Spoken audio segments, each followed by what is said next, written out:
Sa usa ka makapatandog nga seremonyas nga gimarkahan sa pagtuo, kalig-on ug community spirit, ang St. Florian Chapel sa BFP Region 7 gipanalanginan o gipahinungod pag-usab human sa katalagman atong sa Super Typhoon Odette.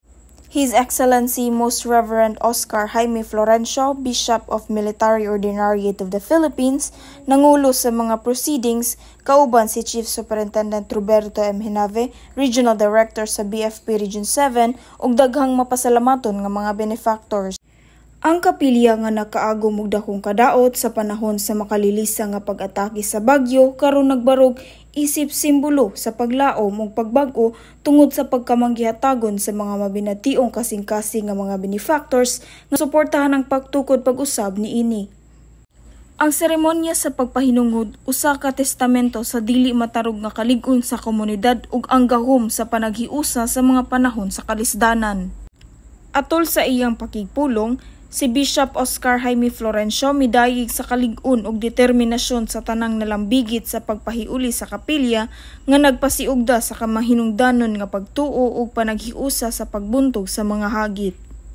Si Chief Superintendent Roberto M. Hinave mipalanog niini nga mga sentimento nagpahayag sa dakong pasalamat ngadto sa mga benefactors kansang mga kontribusyon naghimo sa mga paningkamot sa pagtukod pag-usab nga posible. Ang kalihukan gitambungan sa mga sakop sa komunidad, mga bumbero, lokal nga mga opisyal ug mga representante sa lain-laing mga organisasyon. Ang tanan naghiusa sa pagsaulog sa pag-abli niini nga gimahal nga dapit sa pagsimba.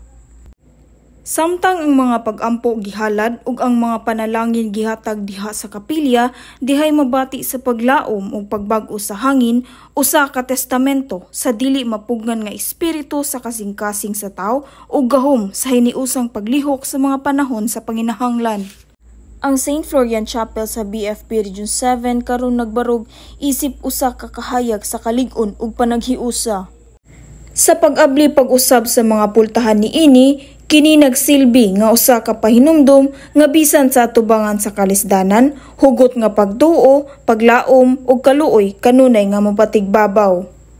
Alang sa BFP TV, madasigon alang sa kaluwasan sa publiko. Kini si FO1 Heidi R. Kaputulan.